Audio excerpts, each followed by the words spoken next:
এই বইটা জঙ্গি প্রশিক্ষণ কেন্দ্রের থেকে প্রাপ্ত বই বা সন্ত্রাসী কার্যক্রমের বই। যে গত 15 বছর আমাদের কোন প্রকাশনাকে জঙ্গি কারখানার উৎস বানানো হতো।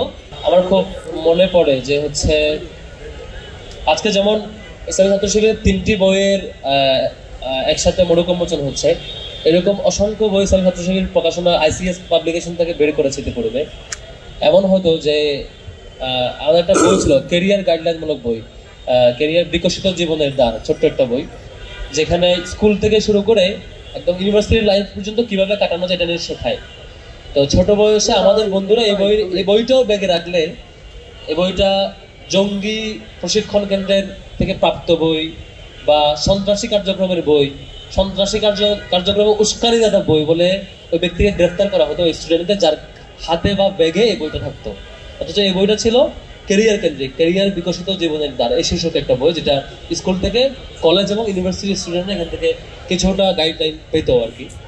এরকম আজকে এখানে দেখবেন অনেকগুলো সায়েন্স কেন্দ্রিক বই আছে, উপন্যাসের বই আছে, গল্পের বই আছে, তারপর হচ্ছে ফিকশন নন ফিকশন বিভিন্ন ক্যাটাগরির বইপত্র আছে, আমাদের বিভিন্ন ম্যাগাজিন আছে, মান্থলি এবং সাময়িকী ম্যাগাজিন, স্টিকার আছে, তারপর ডায়েরি আছে। এই ধরনের আমাদের প্রত্যেকটা ডায়েরি দেখবেন, ডায়েরি উল্টালে যে ডায়েরিটা শুধুমাত্র নোট করার ডায়েরি না, এটা একটা হিস্ট্রি সোর্স। একটা প্রত্যেকটা পেজে ওই ডেটে কি কি ঘটেছিল বিভিন্ন জায়গায় মুভমেন্টে, এবং ওইখান থেকে কি কি নেওয়ার মতো আছে, সবকিছু একটা মানে ভালো সোর্স হয়ে কাজ করে।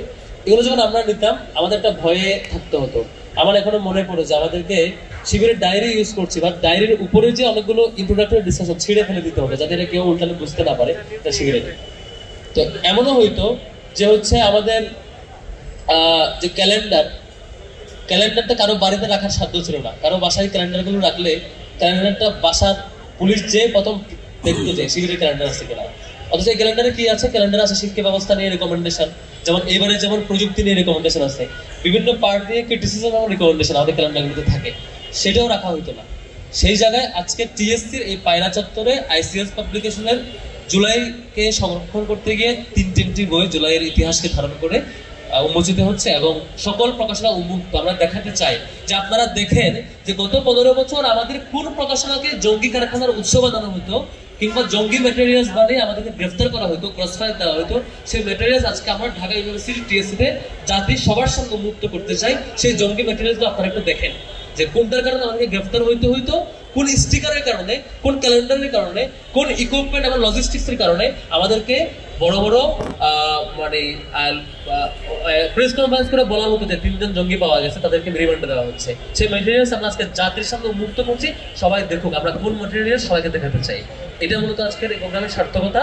আমরা বড় সার্থকতা হচ্ছে গত 15 বছর আওয়ামী লীগ তার জায়গা থেকে চেষ্টা করে আমাদের এই যে সুন্দর প্রকাশনার উপর যে মিথ্যা ন্যারেটিভ চাপিয়ে দিয়েছিল, জাতিকে বিশ্বাস করাতে বাধ্য করেছিল, সেই ভুল বিশ্বাসটা আজকে ভাঙতে চাই সকলে দেখিয়ে।